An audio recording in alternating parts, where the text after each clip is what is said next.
அஸ்ஸலாமு அலைக்கும் வரஹ்மத்துல்லாஹி வதஆலா வபரகாத்துஹு. இங்கே பாருங்கள், இது ரசூலுல்லாஹி ஸல்லல்லாஹு அலைஹி வஸல்லம் மஸ்ஜித் நபவி 310 நம்பர் கேட்டு வழியாக வெளியே வந்தோம்னு சொன்னால், இங்கே பாருங்கள் இந்த புறாக்கள் வெளியிறது. இப்போ நாங்கள் நிற்கிறது இந்த இடம்லாம் வந்து ரசூலோட காலத்தில் இதான் கடைவீதியாக இருந்தது. பெருநாள் தொழுகைக்கு ஈதுகாவாக இருந்தது. இங்கே பாருங்கள், எல்லா பள்ளியும் பக்கத்துலேயே இருக்கும். இது மஸ்ஜித் ஹமாமா. இது மஸ்ஜித் ஹமாமா ரசூலுல்லாஹி அலைஹி வஸல்லம் பெருநாள் தொழு வச்சது. அடுத்து ரசூலுல்லாஹ் நஜ்ஜாசி மன்னருக்கு வாய்ப்பு ஜனாஜா தொழு வச்ச இடம். அதாவது இஸ்திஸ்கா மலைக்காவிடி ரசூலை தொழு வச்ச இடம்.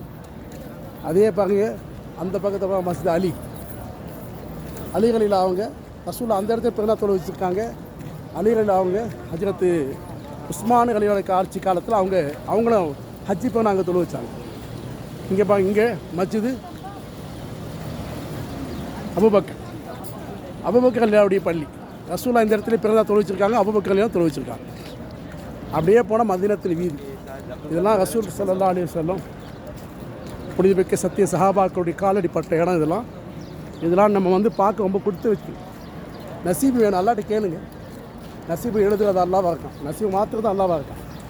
நம்மளாம் இந்த முடிவு எடுத்துட முடியாது. பணத்தால், பதவியால், ஆட்சியால், அதிகாரத்தாலேயோ மக்காவுக்கும் மதீனாவுக்கும் நம்மளால் வர முடியாது.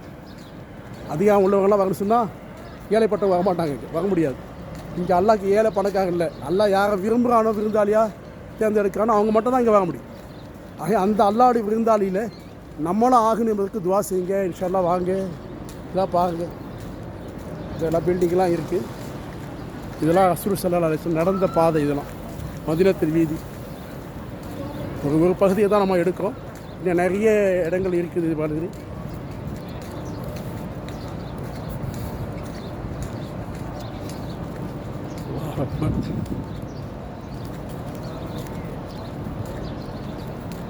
இப்போ மதீனாவுடைய வீதியில் நம்ம போகிறோம்.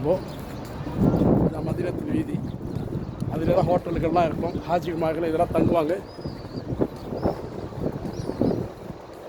ஹஜ்ஜுடைய காலங்கள் முடிஞ்சுன்னு சொன்னால் இங்கே ரேட்டு கொஞ்சம் கம்மியாக இருக்கும். ஹஜ்ஜி காலம் முடிஞ்சா ரமலான் காலம் நெருங்கி ஹஜ்ஜி வேலையும் ரேட்டு அதிகமாக, நெருப்பு கணக்கு நெருப்பு அதிகமாக இருக்கும்.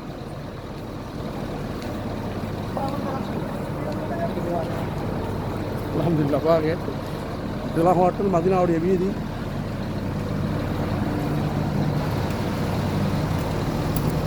ஹாஜிகள் வந்து இறங்குறாங்க, ஏறுறாங்க.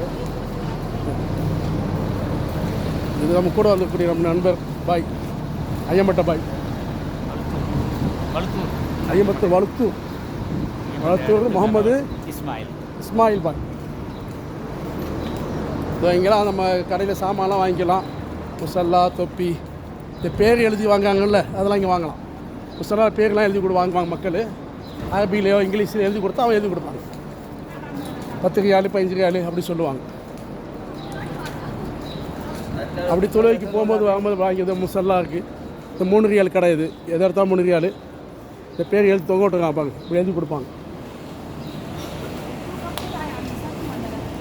இது பேரிச்சம்பழ கடை. பேரிச்சம்பழ கடை. இது ஒவ்வொரு ஹோட்டலுக்கு கீழேயும் பேரிச்சம்பழ கடை இருக்குது. அதுவே மதீனாவில் பேரிச்சம்பழ தோட்டங்கள் இருக்குது.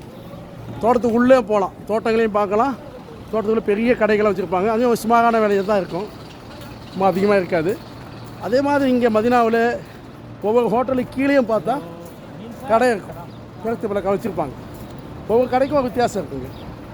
பாருங்க, இது எதுக்கும் அந்த புது பில்டிங் ஒன்று தெரியுது பாருங்களா. அந்த பில்டிங் உள்ள இடத்துல ஹஜ்ரத் ரசூலுல்லாஹி ஸல்லல்லாஹு அலைஹி வஸல்லம் அவங்களும் ஹஜ்ரத் ஆயிஷா அவங்களும் ஆயிஷா திருமணம் முடித்த ஆரம்ப காலத்தில் 2 பேரும் அங்கே ஓட்டம் பந்தயம் ஓதுனதாக ஒரு ஹதீஸ் புகார் செய்யப்படுது. அது நடந்த இடம் அந்த இடம் தான். அந்த புது பில்டிங் கட்டி நிற்கிது பாருங்க. அந்த இடத்துல தான் ரசூலுல்லாஹி ஆயிஷா அவங்க ஓட்டம் பந்தயம் ஓடினாங்க. அப்போலாம் அங்கே அந்த இடம் மதீனாவில் ஒதுக்குப்புறமா இடமா இருந்துச்சு. ஏன்னா ஆயிஷா அவங்க என்ன செய்வாங்க சொன்னால், அவங்களுக்கு இந்த விளையாட்டு பேர் ரொம்ப ஆர்வம் உள்ளவங்க, ஓட்ட பந்தயத்துலாம் ஆர்வம் உள்ளவங்க.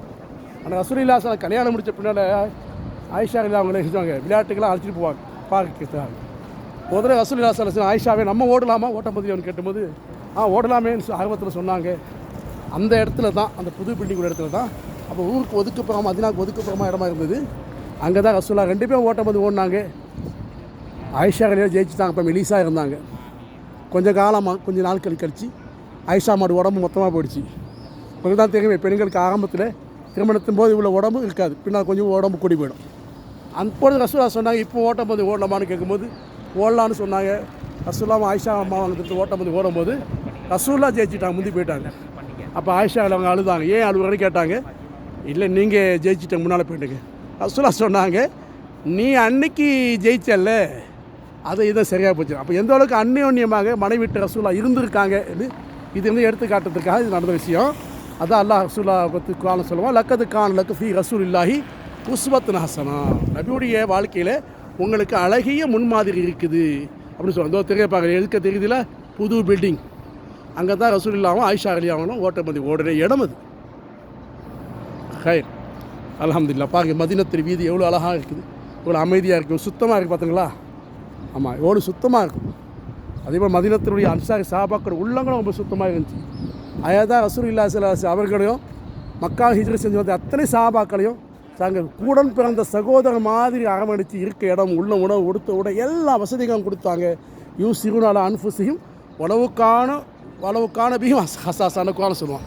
இந்த அன்சார் தேவைகள் இருந்தும் கூட, தன் மனை மக்களுக்கு தேவை இருந்தும் கூட, ஹிஜ்ரத் செஞ்சு வந்த மக்கத்து சஹாபாக்களுக்கு எல்லா தேவைகளும் விட்டு கொடுத்தாங்க என்று அல்லாஹ் தஆலா சொல்றான். அவங்கள தேர்ந்தெடுத்தாங்க, தங்க தேவையை பெருசாகவே நினைக்கலவங்க, தேவை பூர்த்தி செஞ்சாங்க. எவ்வளோ ஆகையால் அப்படிப்பட்ட நல்ல மனசு உள்ளவர்கள் அன்சாரி சஹாபாக்கள், மதீனத்து சஹாபாக்கள். அதே போல் இன்றைக்கும் பாருங்கள், அந்த ஊரை பாருங்கள், எவ்வளோ அமைதியாக, எவ்வளோ அழகாக அவங்க உள்ளத்த மாதிரியே அல்லாஹ் தஆலா அமைச்சு வச்சுருக்கான்.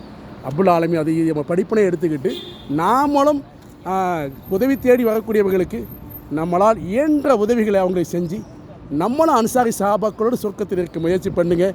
அல்லாஹ் நம்ம அனைவர்களையும் அன்சாரி சஹாபாக்களை போல அல்லாஹ் வாழ வைத்து தீன் உயர்வுக்காக பாடுபட்டு அவர்களைப் போல நாமும் பாடுபட்டு தீன்படி நடந்து நபி ஸல்லல்லாஹு அலைஹி சுன்னத்தான வாழ்க்கையை அமைத்து கொண்டு அவ்வழியில் வாழ்ந்து அவ்வழியில் மரணிக்க அல்லாஹ் எனக்கும் உங்களுக்கும் நல்ல புரிவானாக. நபியுடைய பட்டணமாகிய இந்த மதீனத்து தையிபாவிற்கு, பரிசுத்த மதீனா பட்டணத்திற்கு வரக்கூடிய பாக்கியத்தை அடிக்கடி அல்லாஹ் எனக்கும் உங்களுக்கும் அல்லாஹ் தந்தருவானாக.